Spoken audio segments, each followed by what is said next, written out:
सत साहिब सभी लोगों को। आज के सत्संग में मैं कुछ लोगों ने क्वेश्चन किए थे, उनके जवाब ही दे रहा हूँ।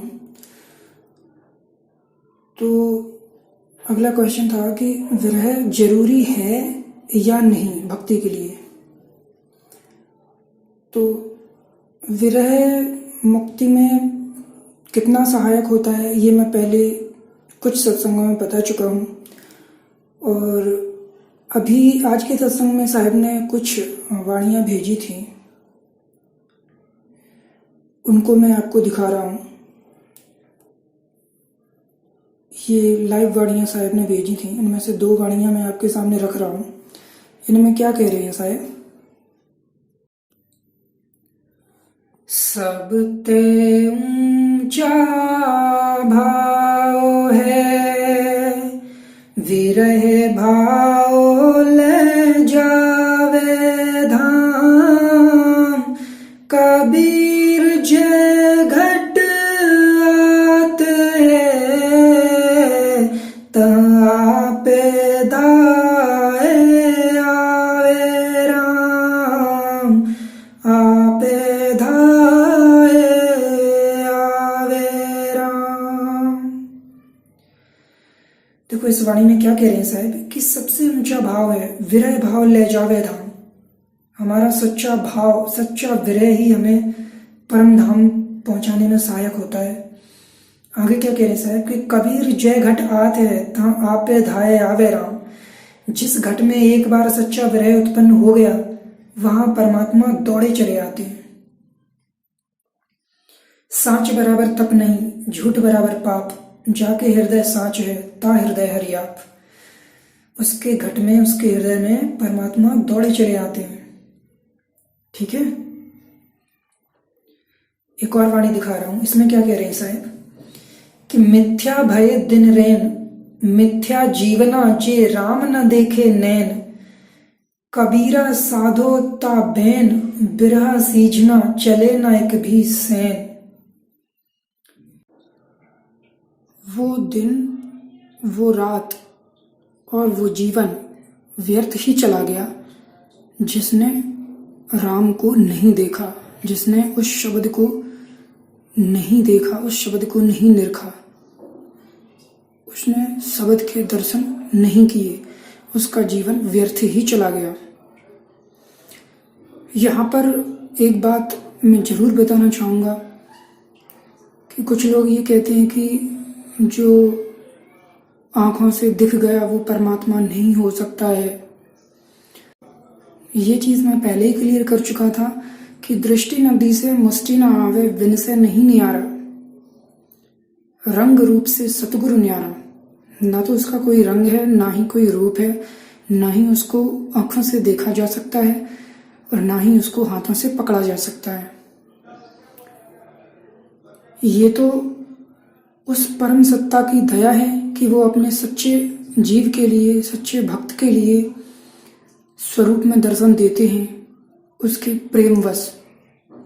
अदरवाइज वो सत्ता साकार और निराकार दोनों से परे है, वो ऐसे नहीं देखी जा सकती है।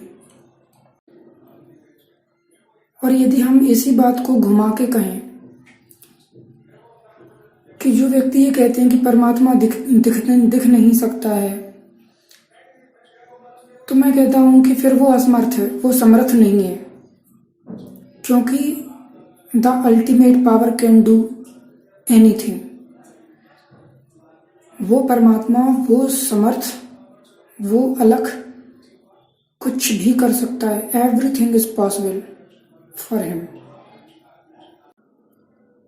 यदि साहिब की कही हुई किसी भी बात को आप लोग इतना लाइटली लोगे तो फिर कैसे काम चलेगा?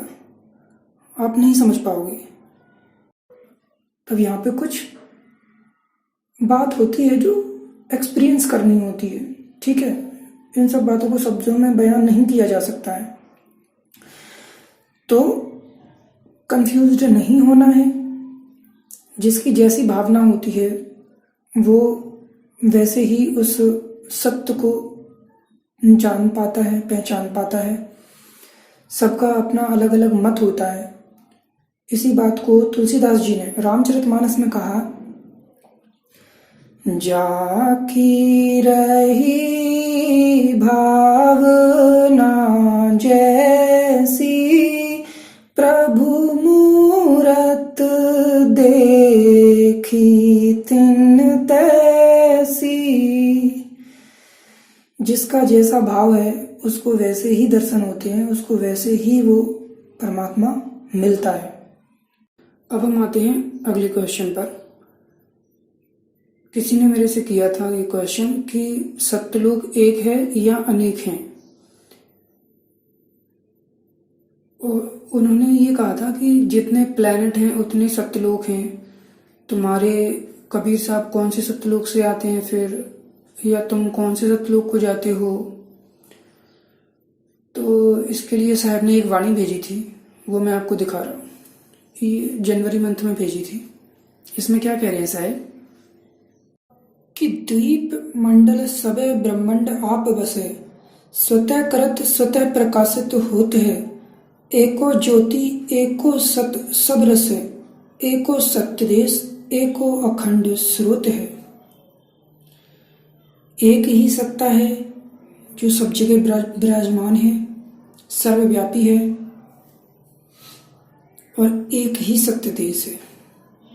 एको सत्य देश एको अखंड स्रोत है, और वो एक अखंड स्रोत है ऊर्जा का, अनेक नहीं है।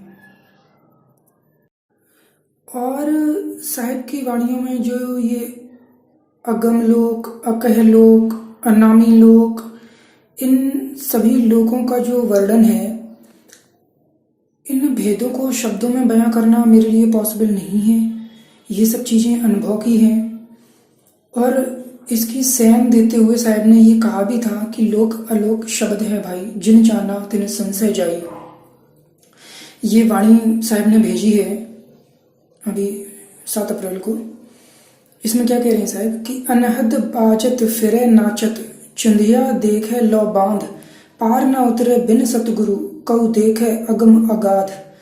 तय ऊपर अकह लोक, भाग न साके पूर्ण समाध, कबीरा नाम अडोले, अनामी बोले भया निर्वाध। ये लाइव वाणी साहब ने भेजी थी, और इसके अनुसार मैं बस इतना ही बता सकता हूँ कि ये जो भी अगम लोक, अकह लोक, अनामी लोक जो लिखे गए हैं कबीर वाणी में, ये केवल शब्द रूप देह की अवस्थाओं के सूचक हैं, जिनको शब्दों में बयान नहीं किया जा सकता है। ये एक दूसरी वाणी भी भेजी साहब ने उसके बाद। इसमें क्या कह रहे हैं कि सुनत पढ़त भरम उपाया, वेद शास्त्र भी भेद न बताया, कबीरा राम आपे आया, जे जे देखया ते ते गुण गाया। तो जो भी भक्त, जो भी सच्चा जीव अनुभव करता है वही गुण गा पाता है, और वो दूसरे को बता नहीं पाता है। आत्म अनुभव ज्ञान की जो बूझे कोई बात, सो गूंगा गुड़ खाए कर,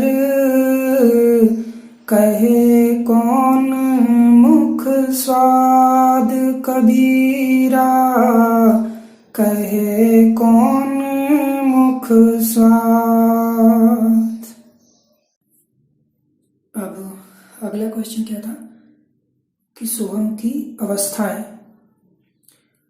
पहले जब मैंने ये सत्संग अपलोड किया था कि सोहम की 4 अवस्थाएं, लेकिन उसके बाद किसी ने कहा कि सोहम की 5 अवस्थाएं होती हैं।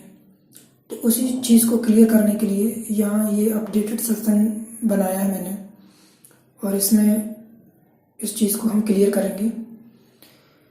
तो मैंने ये सोहम की अवस्थाओं को समझाने के लिए एक साखी साहिब की जो वाणी है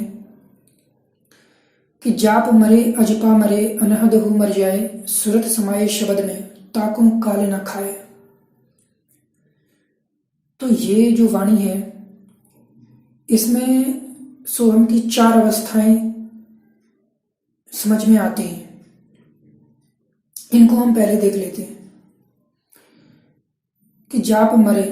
मैंने आपको बताया था कि हम जब भी पढ़ते हैं वेद शास्त्र, हमने कोई भी वाणी पढ़ी, कोई भी शब्द लिया, कोई भी दोहा लिया, उसमें सोहम आया, हमने सोहम जैसे ही बोला कि सोहम शब्द निरक्षर भाषा, ताहि शब्द जपि है निज दासा, तो हमने ये सोहम जो बोला है ये ऑटोमेटिकली जाप के अंतर्गत आ जाता है। ठीक है, ये जाप हो गया। अब ये मरेगा कब? जब ये छूट जाएगा, जब हम इसके आगे की जानकारी हमें मिल जाएगी, हम जब इससे आगे की अवस्था में पहुंच जाएंगे तो ये अपने आप छूट जाएगा। और उसी छूटने को साहिब ने कहा कि मरा, जाप मरे। जैसे ही हम सोहम बोलना छोड़कर सांसों के अजपा पे आते हैं तो ये जाप छूट जाता है, ये मर जाता है। जाप मरे, अजपा मरे। हम सांसों के अजपा पे हमने विचार किया कि जब हम सांस लेते हैं तो सो की धुन निकलती है, छोड़ते हैं तो हम की धुन निकलती है, और ये स्वतः चलता है, इसमें कुछ एफर्ट नहीं लगाना पड़ता है। यदि आप सोहम की जगह कोई और नाम का स्मरण करोगे, जैसे कोई लेने पर ओम करता है, छोड़ने पर सोहम करता है, तो ये ओम सोहम जो कर रहे हो तो इसके लिए आपको एफर्ट लगाना पड़ेगा। ऐसे ही यदि आप सत्य कबीर कर रहे हो, लेने पर सत्य कर रहे हो, छोड़ने पर कबीर कर रहे हो, या लेने पर सत्य कबीर कर रहे हो और छोड़ने पर भी सत्य कबीर कर रहे हो, तो ये जितने भी दूसरे नाम आप सांसों पे जपोगे तो उनके लिए आपको एफर्ट डालना पड़ेगा। ठीक है, लेकिन यहाँ पर एक बात ये भी होती है कि जो हम जैसे मन में स्मरण कर रहे हैं किसी भी नाम का, तो वो अभी अजपा की कैटेगरी में है, लेकिन अत्यधिक अभ्यास के बाद ये स्वतः इसका गुंजार होने लगता है, तो उस केस में ये अनाहत की कैटेगरी में आ जाता है। तो ये चीज़ थोड़ा समझने वाली है। जैसे हम सोहम को मन में स्मरण करते रहें, या सत कबीर को मन में स्मरण करते रहें, या राम राम को मन में स्मरण करते रहें, तो ये सब चीज़ें भी अजपा में आ जाती हैं। और ये अजपा कब मरता है? जब हम ब्रह्मांड की धुनें सुनने लगते हैं, अनहद नाद सुनने लगते हैं, तब ये अजपा छूट जाता है। छूट जाता है मतलब मर गया। जाप मरे, अजपा मरे। तो ब्रह्मांड में कई तरह की धुनें होती हैं। कुछ ऐसी धुनें होती हैं जो इंद्रियों का विषय होती हैं, कानों में बजेंगी या सिर के आसपास बजेंगी। कुछ ऐसी होती हैं जो सुरती में सुनाई देती हैं। जब आप ध्यान साधना में बैठोगे एकाग्रचित होकर, तब आपको भीतर महसूस होंगी, कानों में नहीं बजेंगी।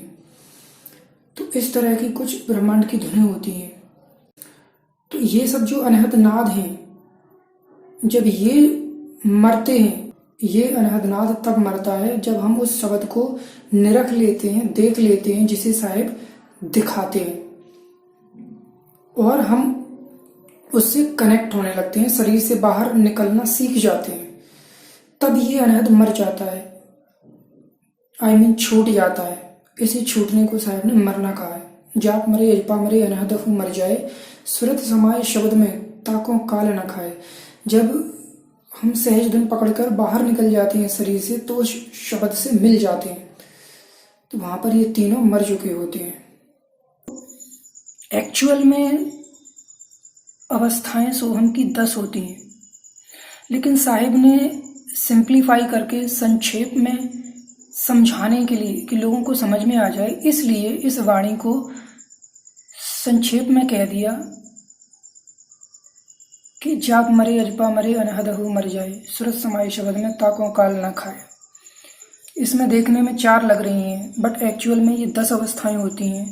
वो मैं आपको दिखा रहा हूँ कि 10 अवस्थाएं कौन कौन सी होती हैं।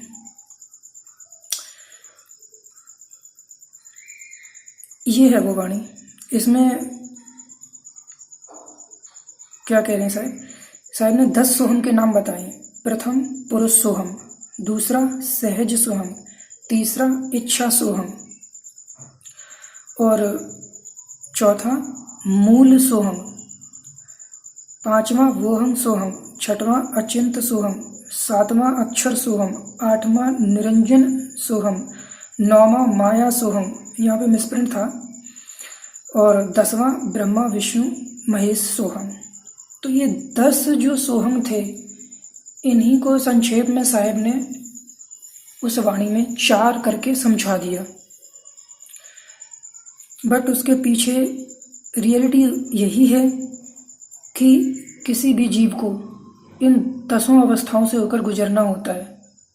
जब तक वो इस संसार से उसका आवागमन नहीं मिटता है, तब तक किसी न किसी जन्म में उसने संतान उत्पत्ति करी होगी, तो वो ब्रह्मा की उपाधि में रहा होगा, पालन पोषण किया होगा, विष्णु की उपाधि में रहा होगा, फिर शरीर त्यागा होगा तो वो विनाश करके महादेव की उपाधि में रहा होगा।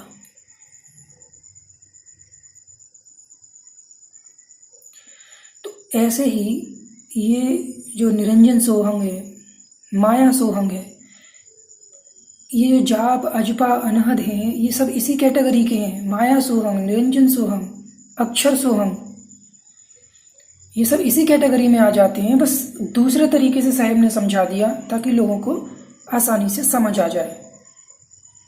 अब यहाँ पर देखो, विचार करने वाली बात 2 है। एक यहाँ पर चौथे नंबर पर मूल सोहंग बताया गया है, और प्रथम नंबर पर पुरुष सोहंग बताया गया है। समझे? यहाँ पर ये 2 अवस्थाएं क्यों हैं? क्योंकि सुरत का शब्द में समाना ये एक अवस्था नहीं है, बट उसको शब्दों में बयान नहीं किया जा सकता है, इसलिए वहाँ पर साहिब ने संक्षेप में कह दिया कि सुरत समाई शब्द में ताकों काल ना खाए। ठीक है, तो कंफ्यूज नहीं होना है। ये वाणी हालांकि बहुत छोटी है, लेकिन इसमें बहुत बड़ा भेद है। इसको पूरा एक्सप्लेन करना पॉसिबल नहीं है, क्योंकि वो चीज़ें शब्दों में बयान नहीं की जा सकती हैं। ये जो सहज सोहम बताया गया है, ये अवस्था है, आपको सहज अवस्था तक पहुंचना पड़ेगा, तब जाके कहीं आप मूल सोहम तक पहुंचोगे, तब आप उसके बाद कहीं जाके पुरुष सोहम तक पहुंचोगे। तो ये भेद था कि सोहम की अवस्थाएं 4 होती हैं या 5। तो आई होप आपको समझ आया होगा। कंफ्यूजन नहीं रखना है किसी भी बात का, ठीक है। कि सत्य देश किस वित जावत, बिना श्वास के सुरत चढ़ावत, कबीरा अमरा पुरते आवत, जब राम ही राम जपावत। इस वाणी में साहिब कह रहे हैं कि बिना सांस के सुरत चढ़ती है, मतलब साहिब उसको खींचते हैं, हमें सांसें ऊपर नहीं चढ़ानी होती। सांसें तो 6वें चक्र तक ही रह जाती हैं, आगे चक्र तक ही सांसों का काम होता है। उसके बाद साहिब सुरती को खींचते हैं त्रिकुटी से। कबीरा अमरा पुरते आवत, जब राम ही राम जपावत। हमारा जो स्थान है, मूल स्थान है, वो अमरापुर है। और वो कैसे प्राप्त होता है? जब राम ही राम जपावत, जब वो समर्थ हमारा स्मरण करता है, तब हम इस भवसागर से निकल पाते हैं। अब बात करते हैं गुरु और निगरान शब्दों का क्या मूल अर्थ होता है। तो ये साहिब की एक वाणी है, इसमें क्या कह रहे हैं साहिब कि घु अंधियारी जानिए, रू कहिए प्रकाश, मैट अज्ञान ज्ञान दे, गुरु नाम है दास। गुरु शब्द के पहले अक्षर गु का मतलब होता है अंधकार, अज्ञान, और रू का मतलब होता है प्रकाश, ज्ञान। तो गुरु शब्द का मतलब है कि जिस भी वस्तु से, जिस भी व्यक्ति से, जिस भी चीज से आपका अज्ञान रूपी अंधकार दूर हो जाए और ज्ञान रूपी प्रकाश आपके भीतर प्रकट हो जाए, तो वही वस्तु, वही व्यक्ति आपका गुरु है। और दूसरी वाणी दिखा रहा हूं, लोग कंफ्यूज्ड कहाँ हो जाते हैं वो मैं बता रहा हूँ। इस वाणी में क्या कह रहे हैं साहब? गुरुबिन ज्ञान न उपजे, गुरुबिन मिले न मोक्ष। मोक्ष आवागमन से निजात आपको शब्द गुरु देता है, न कि कोई देही गुरु। ये सब सहायक जरूर होते हैं, जितने भी मार्गदर्शक होते हैं, चाहे माता पिता हो, चाहे स्कूल टीचर हो, चाहे कोई मित्र हो, चाहे कोई अजनबी हो, चाहे कोई परिस्थिति हो, ये जितनी भी चीजें हमारा मार्गदर्शन करती हैं, इनसे हमें ज्ञान उत्पन्न होता है। गलतियों से हम सीखते हैं तो ज्ञान उत्पन्न हो गया ना, उस सिचुएशन से, उस परिस्थिति से, तो वो भी गुरु है। लेकिन सत्य को लखाने वाला केवल शब्द गुरु होता है। तो यहाँ पर सतगुरु की बात हो रही है। तो ये सार शब्द लखाने के नाम पर जो ध्यान करवाया जाता है, सिर के ऊपर ध्यान लगवाया जाता है, त्रिकुटी में ध्यान लगवाया जाता है, ये गलत है। आप ध्यान करिए, कोई प्रॉब्लम नहीं है, लेकिन वो केवल मन की चंचलता को खत्म करने के लिए ही होता है। जो भी हम ध्यान करते हैं, जो भी साधना उपासना करते हैं, ये सब मन की चंचलता को ठीक करने के लिए होती हैं, न कि सार शब्द को लखाने या प्रकट करने के लिए। यदि आप ऐसा सोचते हो कि हम सिर के ऊपर ध्यान लगाकर या सांसों का अजपा करके परमात्मा को पा लेंगे, तो नहीं हो पाएगा। सबका अपना अपना एक रोल है, सब अपनी अपनी जगह सही हैं, लेकिन उसका संदर्भ हमें पता होना चाहिए। ठीक है, तो आगे क्या कह रहे हैं साहब कि गुरु बिन मिटे न दोष। ये दोष 3 प्रकार के होते हैं, मल, विक्षेप और आवरण। मल दोष, विक्षेप दोष और आवरण दोष। मल दोष जैसे कोई दर्पण है, शीशा है, यदि वो गंदा है तो उसको समझो कि वो मल दोष है उसमें। और यदि शीशा गंदा है या साफ है लेकिन वो हिल डुल रहा है तो समझो कि उसमें विक्षेप दोष है। मतलब मन की चंचलता को विक्षेप दोष कहते हैं। ठीक है, हमारे जो बुरे कर्म हम करते हैं, हमारी आदतें जो बुरी होती हैं, हमारा आचरण जो बुरा होता है, रहनी गहनी जो बुरी होती है, वो मल दोष होती है। और हमारा जो मन की चंचलता है वो विक्षेप दोष होती है। ठीक है, तो ये मल दोष दूर हो जाता है हमारी रहनी गहनी आचरण सुधार कर, सात्विक भोजन करने से। तो ये हो गया मल दोष। और विक्षेप दोष दूर होता है ध्यान करने से, कोई साधना करने से। ठीक है, जितनी भी योगिक क्रियाएं हैं, सांसों का अजपा है, सांसों का अजपा बहुत जरूरी है। मैं कई बार बता चुका हूँ, आगे और सत्संग बनाऊंगा उसमें भी बताऊंगा कि सांसों का अजपा क्यों जरूरी होता है। तो जो भी हम क्रियाएं करते हैं ध्यान की, साधना की, वो करते रहिए, कोई प्रॉब्लम नहीं है, क्योंकि उससे हमारे मन की चंचलता कम होती है, मन की व्यथा कम होती है। और तीसरा होता है आवरण दोष। ये आवरण दोष बिना परमात्मा के नहीं हटता है। ये जो मैं कौन हूँ, मैं क्या हूँ, मैं कहाँ से आया हूँ, हमारा क्या ठिकाना है, ये सारी चीज़ें, ये सारी बातें वो परम सत्ता ही हमें बताती है, वही लखाती है। तो ये आवरण दोष बिना परमात्मा के दूर नहीं होता है।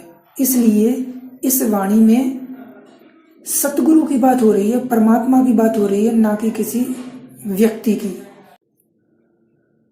बन बन गुरु आट बिकाए राम, हंस हंस जो अपना पावे चेराण,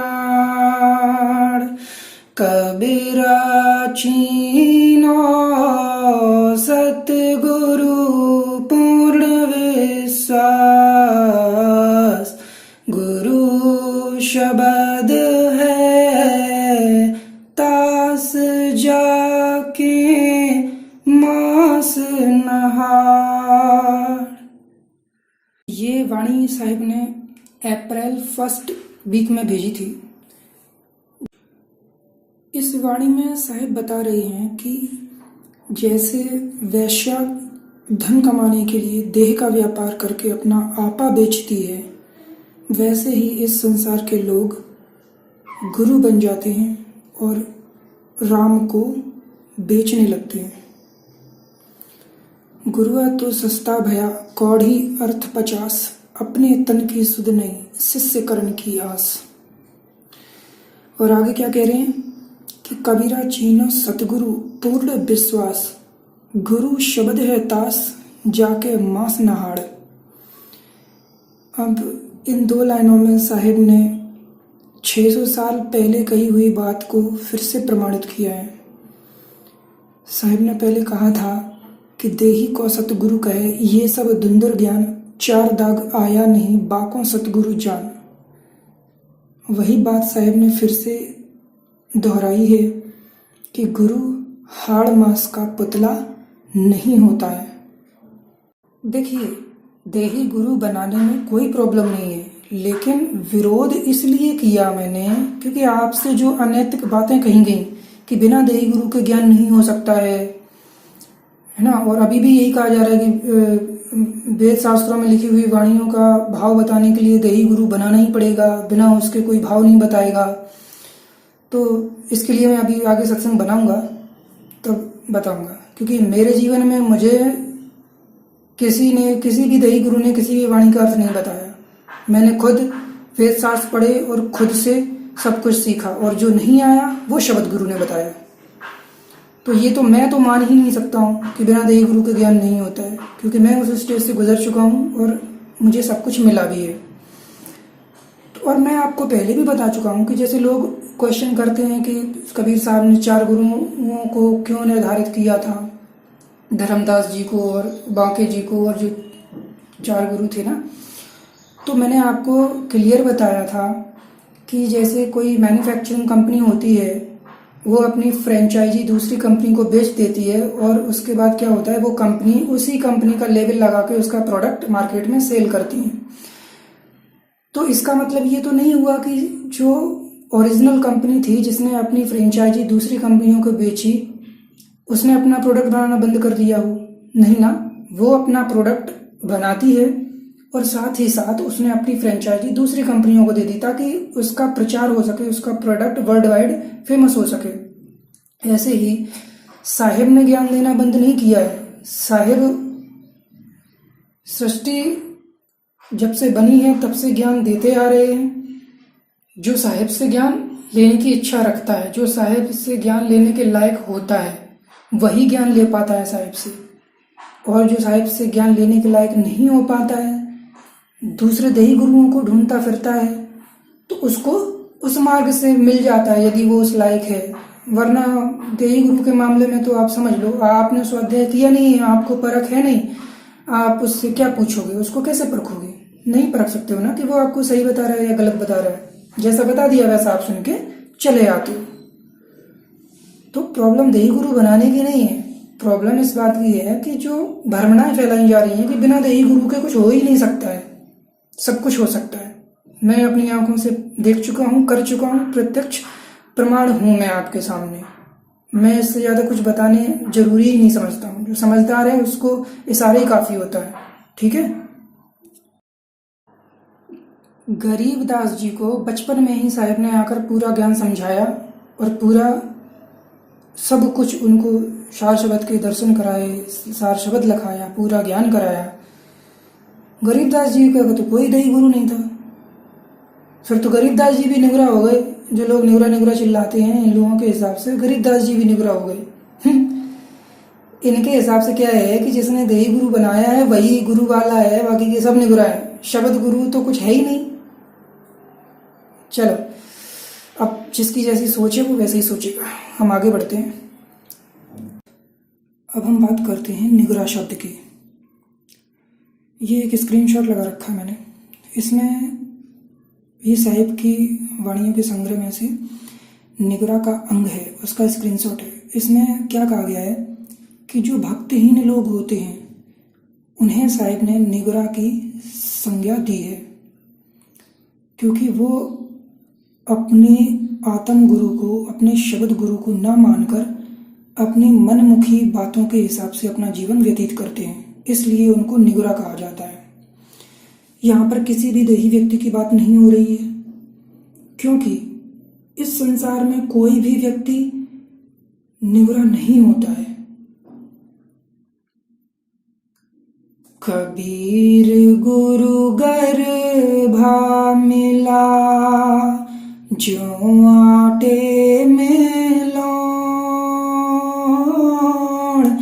जात पात कुल सब मिटा,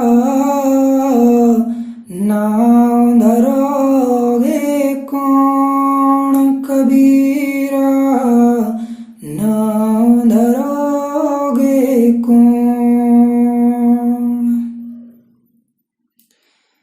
गर्भ में ही सतगुरु हमें मिल जाता है, वो शब्द गुरु गर्भ में ही हमें मिल जाता है। तो सोचो इस संसार का कोई भी व्यक्ति निगरा कैसे हुआ। और जैसे ही जीव गर्भ से बाहर आता है तो पहली गुरु उसकी माँ होती है, जो उसको चलना सिखाती है, बोलना सिखाती है। उसके बाद जब वो थोड़ा और बड़ा होता है, स्कूल में उसका एडमिशन होता है, तो उसका स्कूल टीचर उसका गुरु बन जाता है। उसके बाद ट्यूशन टीचर, उसके बाद कॉलेज टीचर, उसके बाद यूनिवर्सिटी टीचर। तो जिंदगी के हर एक मोड़ पर हमें कोई ना कोई मार्गदर्शक मिलता जाता है और वो गुरु का काम करता है। इसलिए इस संसार में कोई भी व्यक्ति निगरा नहीं होता है। अब अगला क्वेश्चन था लोगों का, जैसे किसी ने कहा कि कबीर साहब ने 4 रामों की बात करी है कि एक राम दशरथ के बेटा, एक राम गटगट में बैठा, एक राम का जगत पसारा, एक राम इन सबसे न्यारा। तो जो लोग कबीर साहब को नहीं मानते हैं वो साहिब की एक दूसरी वाणी को ना समझने की वजह से ऐसा कहने लगे कि राम अनंत होते हैं, अनंत राम होते हैं, 5, 6, 7, 8। तो इस चीज़ को आज क्लियर करेंगे। ये साहिब की एक वाणी है जिसकी वजह से भ्रम उत्पन्न होता है कि 3 राम को सब कोई ध्यावे, चतुर्थ राम को मरम न पावे, चौथा छाण जो पंचम ध्यावे, कहें कबीर सो हम पर आवे। अब इस वाणी को लोगों ने उस वाणी से कंपेयर करके कंफ्यूजन क्रिएट कर दिया कि वहां पर 4 राम कहे गए थे, यहाँ पर 5वें राम की बात हो रही है, इसका मतलब 6वें, 7वें, 8वें राम भी होते हैं।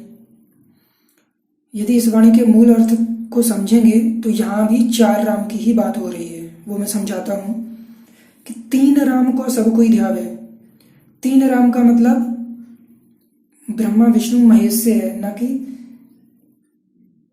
पहला, दूसरा, तीसरा राम। ठीक है, 3 राम को सब कोई ध्यावे। ये पूरे संसार में त्रिगुणों के जाल में ही लोग फंस गए हैं, त्रिगुण की पूजा में ही लोग उलझ गए हैं।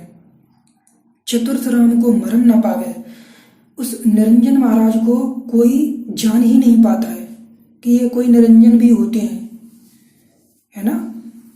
इसके बाद साहब क्या कह रहे हैं कि चौथा छोड़ पंचम ध्यावे। तो यहाँ पर साहब कह रहे हैं कि 3 गुणों को छोड़कर, मन को छोड़कर, निरंजन महाराज को छोड़कर, जो उस 5वें राम को, जो इनके अलावा जो राम है, जिसे चौथा राम कहते हैं, जिसे परमात्मा राम कहते हैं, चौथा छाण जो पंचम ध्यान है, उस परम सत्ता को जो ध्यान करता है, जो स्मरण करता है, कहें कबीर सो हम पर आवे। उसके लिए कबीर साहब कहते हैं कि वो हमारे पास आता है। तो इस वाणी में भी 4 रामों की ही बात करी गई है, लेकिन अलग तरीके से। ठीक है, तो राम अनंत नहीं होते हैं, राम 4 ही होते। एक्चुअली में राम एक ही है, उसी एक परम सत्ता की ये अवस्थाएं हो जाती हैं। जो परम सत्ता है वही ब्रह्म की अवस्था में रहती है, वही जीव की अवस्था में रहती है, वही स्थूल शरीर वाले राम की अवस्था में आ जाती है। तो तो राम एक ही होता है, अवस्थाएं बदल जाती हैं। तो ये कंफ्यूजन नहीं होना चाहिए, ठीक है। अब अगली बात करते हैं। साहिब की एक वाणी है कि 33 अरब ज्ञान हम भाखा और मूल ज्ञान गुप्त हम राखा। तो इसमें लोगों ने 33 अरब ज्ञान का मतलब किसी ने मैथमेटिकल कैलकुलेशन करके बताया, जो कि बिल्कुल ही गलत है, और किसी ने जनरल तरीके से बता दिया कि जैसे 36 बार मना किया था नहीं जाना है फिर भी गया। तो इसी तरह से साहब ने कहा कि 33 अरब ज्ञान हमने भागा, मतलब अंदाज से यूं ही बता दिया बिना किसी रीज़न के, कहने का तात्पर्य, जबकि ऐसा नहीं है।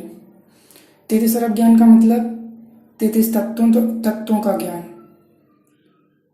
अरब आ मतलब नहीं, रब मतलब परमात्मा। जो परमात्मा का ज्ञान नहीं था, जो मूल ज्ञान नहीं था, वो ज्ञान साहिब ने भागा। इतने ग्रंथ और वाणियाँ लिखी ताकि इस ज्ञान को सुनकर लोग अपना आचरण सुधारें, रहनी गहनी सुधारें, अपनी जीवन शैली सुधारें, अपनी आदतें सुधारें। तो ये ज्ञान साहिब ने भागा था। ये इसका अर्थ है 33 अरब ज्ञान का। और बात करते हैं 2 अक्षर की, कि 2 अक्षर का भेद क्या है। सत्य लोक से सतगुरु आए, बिना बीज के 2 फल लाए। वो 2 फल कुछ और नहीं, अक्षर और नियक्षर ही हैं। मैंने स्क्रीन लगा रखा है। सृष्टि से पूर्व जब कुछ नहीं था, तब शब्द था, एक नियक्षर शब्द था, जिसको अलग अलग नाम से पुकारा गया वेद शास्त्रों में, ग्रंथों में, साहिब की वाणी में। इसी को अजन्मा कहते हैं, इसी को अविनाशी कहते हैं, इसी को पुरुष कहते हैं, सत्य कहते हैं, पार ब्रह्म कहें, पूर्ण ब्रह्म कहें, अल्लाह कहें, सत्य पुरुष कहें, नियक्षर कहें या अकाल पुरुष कहें। ये सब नियक्षर शब्द के ही दूसरे नाम हैं, जो लोग अपने अपने मत से, अपने अपने ढंग से लेते हैं, अलग अलग धर्मों में, अलग अलग वर्णों में। सिख वर्ण में इसे अकाल पुरुष कहा गया है। आप नानक जी की वाणी देखोगे, जितनी भी वाणी है सिख के ग्रंथों में, उनमें अकाल पुरुष शब्द यूज हुआ है। और मुस्लिम धर्म में देखोगे तो उसे अल्लाह के नाम से पुकारा गया है। हिंदू धर्म में अविनाशी या ब्रह्म या पार ब्रह्म, सत्य या नियक्षर शब्द के नाम से जाना गया। इसके बाद नियक्षर शब्द से ही फिर अक्षर बने, क्षर और अक्षर बने। फिर अक्षर अपने आप में 2 टाइप के बताए गए। एक लिखने पढ़ने बोलने वाले अक्षर ABCD, क ख ग घ, और गिनती 1 2 3 4 etc। और दूसरा अक्षर आत्मा को कहा गया है। आत्मा को अक्षर इसलिए कहा गया है क्योंकि मैंने आपको एक बेसिक कंसेप्ट बताया था कि किसी भी नाम के आगे यदि हम आ जोड़ देते हैं तो उसके अर्थ में नहीं ऑटोमेटिकली जुड़ जाता है। जैसे विनाशी, विनाशी का मतलब होता है नष्ट होने वाला, मरने वाला। यदि हम उसके आगे आ लगा दें तो हो जाता है अविनाशी, मतलब जिसका कोई अंत ना हो, जिसको कोई क्षय ना हो, जिसमें कोई परिवर्तन ना हो। ऐसे ही क्षर का मतलब होता है क्षय होने वाली वस्तु, परिवर्तनशील वस्तु, और यदि उसके आगे आ लगा दे तो हो जाता है अक्षर, मतलब अपरिवर्तनशील वस्तु। और इस संसार में अपरिवर्तनशील कौन है? सिर्फ आत्मा है। इसलिए इस आत्मा को अक्षर कहा गया है। राइट? अक्षर अक्षर में भेद है कि लिखे पढ़े को जान, दूजे की क्या बात कहूँ आत्म रूप समान, कहें कबीर इस भेद को बूझे संत सुजान, क्षर अक्षर के जाल में उलझा सकल जहान। मतलब अक्षरों के जाल में पूरा संसार उलझ गया और आत्मा को किसी ने नहीं जान पाया। कबीर आत्म ज्ञान का भया जगत में शोर, पूछो कैसी आत्मा देते दांत निपोर, कबीरा देते दांत निपोर। जहाँ देखो वहाँ आत्मज्ञान बताया जा रहा है, लेकिन यदि उनसे ये पूछो कि आत्मा कैसी होती है तो किसी को कुछ नहीं पता, खीसे निकाल देते हैं। यही बात समझाई थी साहब ने इस वाणी में। तो दो अक्षर कौन से हैं? एक कह आकार और एक अकह आकार। जैसे हम का, खा, गा, घा ये जो अक्षर बोलते हैं, जैसे हमने का बोला तो का बोलने के पीछे एक स्वर निकलता है। का एक व्यंजन है और इसके पीछे से एक आ की ध्वनि निकलती है, आ का स्वर निकलता है। का, खा, गा, घा, तो घा के पीछे एक आ का स्वर निकलता है। वॉवेल होते हैं ना, वॉवेल जैसे इंग्लिश में भी आपने देखा होगा कि जैसे हम ऑनर लिखते हैं, ऑनर इसकी स्पेलिंग होती है HONOUR, ठीक है, लेकिन एक्चुअली में ये प्रोनाउंसिएट कैसे होता है? ओ से, ऑनर। और वॉवेल कौन से होते हैं? AEIOU। तो ये स्वर की गिनती में आता है, ना कि व्यंजन की गिनती में, क्योंकि इसका प्रोनाउंसिएशन ओ से हो रहा है। लिखने में इसको H से स्टार्ट करते हैं, लेकिन एक्चुअली में इसका प्रोनाउंसिएशन ओ से होता है, तो इसको वॉवेल बोलते हैं। ऐसे ही ये जो का, खा, गा, घा हम बोल रहे हैं, ये हैं तो व्यंजन, लेकिन इनके पीछे से जो स्वर निकल रहा है आ का, वो स्वर है। मैंने जो वाणी दिखाई थी ना कि 12 स्वर, आदि के अक्षर 12 स्वर को ब्रह्म स्वरूप जानिए तिनको, उस सत्संग में आप लोग फिर से देखना वो पूरी वाणी। वहां पर बताया गया था कि कह आकार ये जो हम लिख रहे हैं, बोल रहे हैं, का, खा, गा, घा ये व्यंजन है, ये भी कह आकार हैं। और जो स्वर हैं आ ई ई उ अंघा, ये जो 12 स्वर बताए गए थे उस वाणी में, ये भी कह आकार हैं, क्योंकि इनकी मात्रा कानों में लगती है। हम ओलम का कोई भी स्वर बोलें या व्यंजन बोलें, आ बोलें या का, खा, गा बोलें, ये हम वाणी के माध्यम से बोलते हैं। वाणी एक कर्मेंद्री है और इनको हम कानों के माध्यम से सुनते हैं। कान एक ज्ञानेंद्रिय है।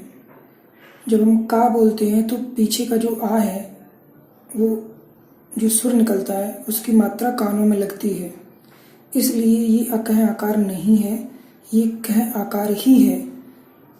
वर्तमान समय में आपने देखा होगा कुछ पंथों में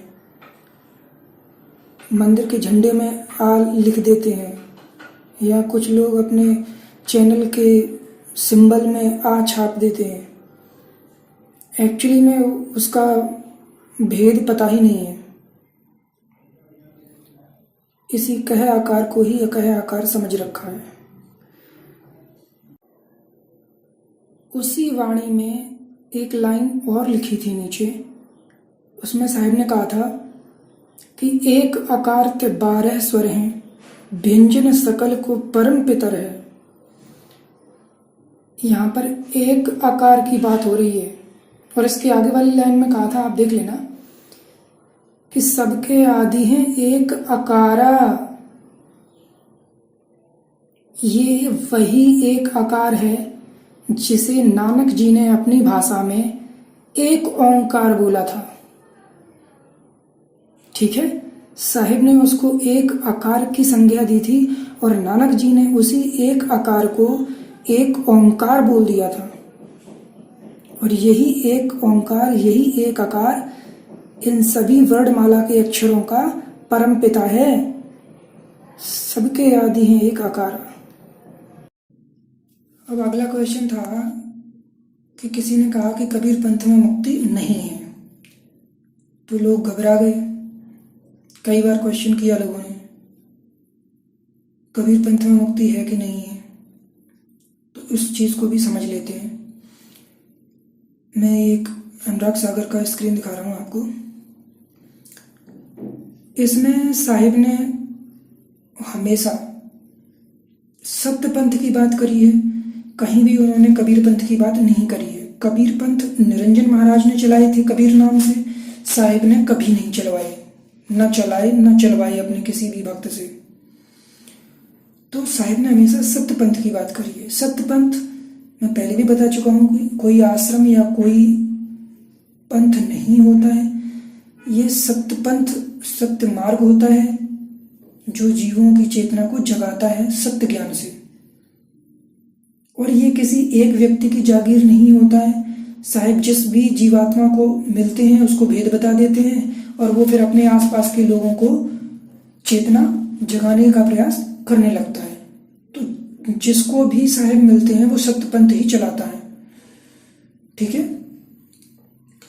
तो अब यहाँ पे बात है कि कबीर पंथ में मुक्ति है या नहीं है।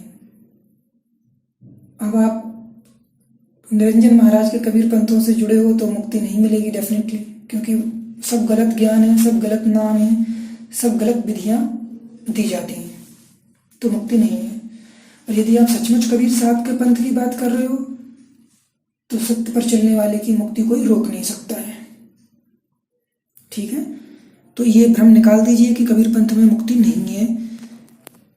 कबीर पंथ का मतलब समझो, ये एक दूसरी वाणी दिखा रहा हूं मैं। इसमें साहिब क्या कह रहे हैं कि पुरुष शक्ति सुत सोडस आही, शक्ति संग जीव लोक ही जाई, बिना शक्ति नहीं पंथ चलाई, शक्तिहीन जीव भव अरझाई। सत्य पुरुष की शक्ति पहले बताए गए उसके 16 सुत, जो अनुराग सागर में 16 पुत्र लिखे हैं जो कि शक्तियां हैं। आनंद, शील, संतोष, दया, शब्द, ज्ञान, जलरंगी, ये जितने भी शक्तियां हैं ये 16 सुत के रूप में बताई गई हैं। साहिब क्या कह रहे हैं कि उन शक्तियों के साथ ही जीव सत्यलोक को जाता है। बिना शक्ति के पंथ नहीं चल सकता है। शक्तिहीन जीव तो भवसागर में ही उलझ कर रह जाता है। ये शक्तियां सद्गुणों के रूप में बताई गई हैं। जब जितनी ये शक्तियां हैं, इतने गुण आपके अंदर आ जाएंगे तभी आप उस परम अवस्था को प्राप्त हो सकते हो, अन्यथा नहीं। जब आपके अंदर ज्ञान रूपी उजाला आ जाएगा, जलरंगी मतलब जल जैसी शीतलता आ जाएगी। बिना रंग का जल होता है, शीतल होता है। धीरज आ जाएगा, धर्म आ जाएगा, धर्मराय रूपी धर्म आ जाएगा। सहजता आ जाएगी, सहज रूपी सहजता आ जाएगी। तो जितने भी ये सद्गुण हैं जब आपके अंदर ये प्रकट हो जाएंगे तभी आप इस भवसागर से निकल सकते हो, अन्यथा नहीं निकल सकते हो। और यही सत्य पंथ है और यही असली कबीर पंथ है। जो मार्ग है इस भवसागर से निकलने का, वही कबीर पंथ कहा गया है, वही सत्य पंथ कहा गया है। कबीर संगी साधु का दल आया भरपूर, इंद्री को तब बांधिया, यातन की ना धूर कबीरा, यातन की ना धूर। कबीर संगी साधु का दल आया भरपूर। ये जो 16 गुण हैं, 16 शक्तियां हैं, ये साधु का दल हैं जैसे निरंजन महाराज का काल का दल क्या है, पाप का दल क्या है, बुराई का दल क्या है? काम, क्रोध, लोभ, मोह, ईर्ष्या, अहंकार, झूठ, छल, कपट, चुगली, निंदा, ये जितने भी विकार हैं, दोष हैं, ये बुराइयों के दल हैं। और जितने भी ये 16 गुण हैं, ये अच्छाई के दल, ये सत्य के दल हैं, और वो असत्य के दल हैं, माया के दल हैं। तो एक संसारी में वो दलों की प्रधानता होती है, बुराइयों वाले दलों की, और एक साधु में ये 16 गुणों वाले दल की प्रधानता होती है। तो शायद वही बात कह रहे हैं कि जब साधु का ये दल आ जाता है, उसके भीतर प्रकट हो जाते हैं ये गुण। कबीर संगी साधु का दल आया भरपूर, इंद्री को तब बांधिया यातन की न दूर। उसके बाद ही आप इंद्रियों को संयमित कर सकते हो, तभी इस शरीर से आसक्ति छुड़ा सकते हो, अन्यथा नहीं। बिना इन शक्तियों के, बिना इन सद्गुणों के आए आप शरीर से आसक्ति नहीं छुड़ा सकते हो, अपने विकार दूर नहीं कर सकते हो। बिना ज्ञान के, बिना विवेक के, बिना वैराग्य के, बिना सत्यता के, बिना धर्म के, बिना धीरज के आप इन बुराइयों से कभी नहीं छूट सकते हो, इन विकारों से कभी नहीं छूट सकते हो। और यही सत्य पंथ है। खरी कसौटी राम की, खोटा टिके न कोय। राम कसौटी सो टिके, जीवित मृतक होए कबीरा, जीवित मृतक होए। लोग मुक्ति पाने के लिए शॉर्टकट ढूंढते हैं, दान देकर मुक्त होना चाहते हैं। तो इस बारे में साहिब क्या कहते हैं? मुफ्त दान जो देत हैं, मुफ्त ही लेत असीस। ऊंट काहू के होएंगे, ला देंगे मन 20 कबीरा, ला देंगे मन 20। जो बिना कारण के अपने पापों को धोने के लिए दान करते हैं, वो अगले जन्म में ऊंट बनते हैं और बोझा ढोते रहते हैं। ठीक है, हर बात के पीछे का संदर्भ जाने बिना आप कभी भी सत्य तक नहीं पहुंच पाओगे। कभी कहा जाता है दान पुण्य बेकार है, कभी कहा जाता है दान पुण्य करिए। उसके पीछे संदर्भ आपको चेक करना पड़ेगा कि किस पर्सपेक्टिव से वो बात कही गई है, किस पर्सपेक्टिव से वो काम किया जा रहा है। ठीक है, Kabir Panth is different thing, Kabir Sahib is different. Kabir को जानना बहुत जरूरी है, वरना आप लटके ही रह जाओगे कबीर कबीर के चक्कर में। ठीक है, कबीर साहब को जानो, ना कि कबीर पंथ को। और क्या क्वेश्चन था? हाँ, ये क्वेश्चन और पूछा था लोगों ने कि परमपिता के पार जाने से मुक्ति मिलती है क्या? तो ऐसा बिल्कुल भी नहीं है। परमपिता के पार जाना संभव नहीं है किसी के लिए भी। ये साहिब की वाणी में दिखा रहा हूँ, क्या कह रहे हैं साहिब इसमें कि निर्गुण लागे पिता हमारा, सरगुण है महतारी। कही को निंदो कही को बंदो, दोनों पलड़ा भारी। या को निंदे या वा को बंदे, तासों निगुरा कहिए। देखो साहब ने यहाँ पर क्लियर किया है कि निगुरा किसे कहते हैं, कि जो दूसरों की निंदा करता है, खुद महान बनना चाहता है, और जो दूसरे लोगों को निगुरा कहता है, एक्चुअल में वो खुद ही निगुरा हो जाता है। जो इस तरह की हरकतें करता है, साहब ने उसी को निगुरा बताया है। या से न्यारा वा से न्यारा, ता न्यारे में रहिए।